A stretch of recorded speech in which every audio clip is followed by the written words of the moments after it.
રખડતા શ્વાન મામલે સુઓ મોટો અરજી પર હાઈકોર્ટમાં સુનાવણી। રાજ્ય સરકારે હાઈકોર્ટમાં જવાબ રજૂ કર્યો છે। 34 જિલ્લામાં 33 સેન્ટર પ્રાણીઓની દેખરેખ માટે તૈયાર કરાયા।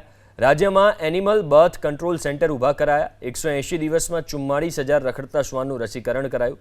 કોર્ટે પૂછ્યું હજુ પણ કેટલા શ્વાન એવા છે જેનું રસીકરણ બાકી છે। સરકારે આ મામલે ચોક્કસ આંકડો હોવાનો ઇનકાર કર્યો। જિલ્લા કક્ષાએ રખડતા શ્વાનનું મોનિટરિંગ કરવા હાઈકોર્ટનું સૂચન।